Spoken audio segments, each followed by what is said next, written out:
Olá, queridos alunos, eu sou o professor Fernando e essa é a nossa segunda aula do nosso módulo de Filosofia da Religião para o nosso curso de Teologia. Na aula de hoje, nós vamos falar a respeito da filosofia cristã e da legitimidade de uma filosofia que seja chamada cristã, não é?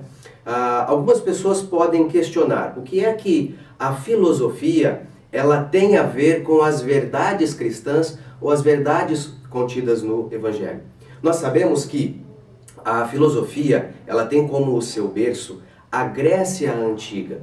E no tempo dos primeiros filósofos, eles foram retratados como ateus, como homens que não criam nos deuses. Por quê? Porque o imaginário do homem antigo na Grécia e em todo o mundo tornou com que as pessoas passassem a explicar a realidade do mundo através do mito, através da mitologia. Eram histórias que eram contadas, estava relacionado aos deuses, que estavam muito ligados à natureza, aos rios, aos ventos, à guerra, ao amor.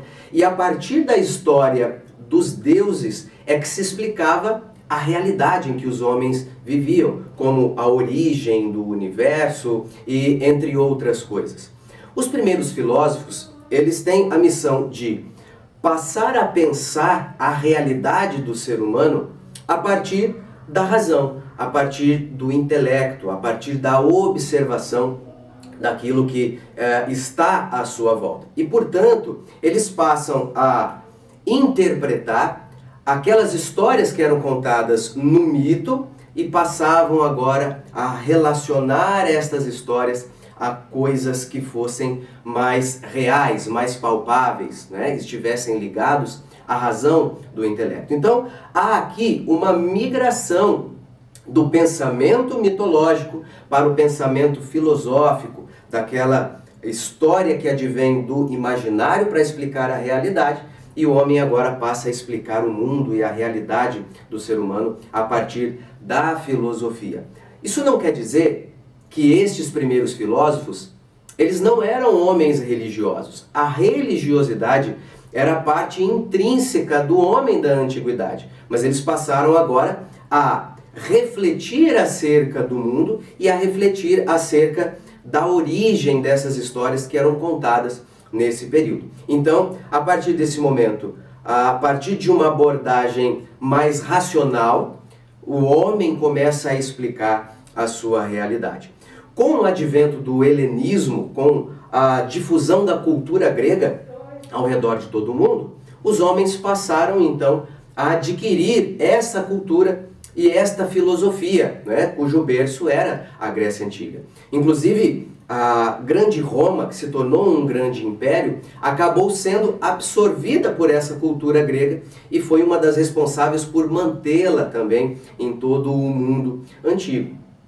Durante a era cristã, a filosofia ela já havia se consolidado no mundo antigo como um sinônimo de sabedoria.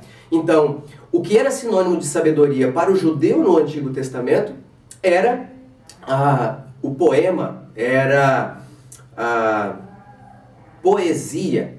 Então, quando nós falamos de sabedoria no Antigo Testamento, os livros de sabedoria também eram livros poéticos. E nesse momento agora, a filosofia ela passa a suplantar a poesia enquanto sinônimo de sabedoria, e isso é conhecido ao redor de todo o mundo. O que é que os primeiros cristãos agora fazem para transmitir a verdade do Evangelho revelado nas Sagradas Escrituras para os homens gregos, para o homem helênico? Eles passaram então a unificar a verdade do Evangelho revelada nas Escrituras com um conhecimento prévio que essas pessoas já detinham nesse momento. A primeira vez que nós vemos falar disso é no próprio Evangelho. Veja, João ele inicia o seu Evangelho falando a respeito do Logos. No princípio era o Logos, era a palavra. E através deste Logos que estava no princípio é que todas as coisas elas foram criadas e vieram à existência. Quando João está falando isso a igreja, uma igreja nesse momento majoritariamente composta por gregos, por gentios, eles entenderam bem aquilo que João estava dizendo, né? O logos, no pensamento e na filosofia grega, é aquele agente criador que traz as coisas à existência e que o mantém em perfeita ordem. É a razão que rege o mundo e que também faz parte do ser humano. O ser humano possui o logos, enquanto possui capacidade de raciocinar, de pensar e de conhecer. João está atrelando uma ideia participante da filosofia grega para apresentar a mensagem do Evangelho a partir de algo que eles já conheciam. É claro, com algumas adaptações, né? João vai dizer que o Logos estava no princípio com Deus e ele era o próprio Deus. Isso é revolucionário e isso é novo para aquele homem grego, helênico, ouvindo esta mensagem pela primeira vez. Talvez você pergunte, mas professor, por que é que os primeiros cristãos precisaram lançar mão da filosofia para explicar ou para comunicar a mensagem do Evangelho? Veja, João está partindo de algo que eles já conhecem, que está consolidado na mentalidade do homem da antiguidade, naquele momento, assim como Jesus, ele comparou o reino de Deus a um trabalho de pesca, a um trabalho de semear, a uma mulher que costura uma camisa velha. Então veja, Jesus ele apresenta coisas do cotidiano, coisas que as pessoas conhecem para revelar, para ensinar e para mostrar mensagens profundas.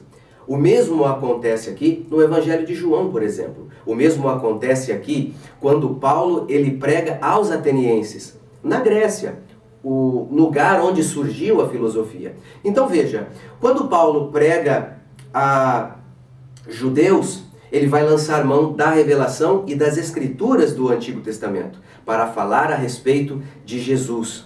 Quando Paulo fala aos gregos que não conhecem as escrituras, que não conhecem as profecias, Paulo começa a falar a respeito de um Deus desconhecido e que criou todas as coisas e que deu origem ao universo e à realidade como nós a conhecemos.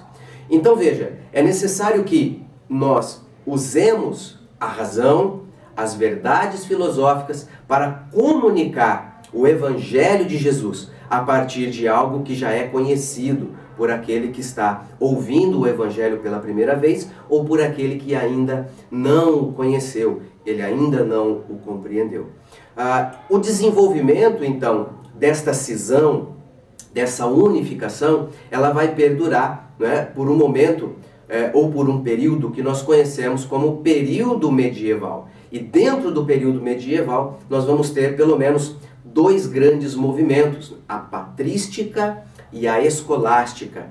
A patrística, ela tem como seu principal filósofo Agostinho de Hipona, e ele resgata os pensamentos, né, a filosofia de Platão, é óbvio, né, com todas as suas ressalvas e modificações, mas ele está lançando mão de um conhecimento já estabelecido, de algo desenvolvido lá por Platão, e começa agora, a partir deste conhecimento, a desenvolver e a apresentar a mensagem do Evangelho. É óbvio que, para Agostinho, o princípio fundamental do seu pensamento era a revelação, era as Sagradas Escrituras, era o Evangelho de Jesus. E que a partir dele, então, é que se pode pensar, discutir, questionar e desenvolver uma filosofia a partir daquilo que é revelado por Deus nas Sagradas Escrituras. A segunda grande escola, que é a escolástica, isso surge já no período das primeiras universidades. As primeiras universidades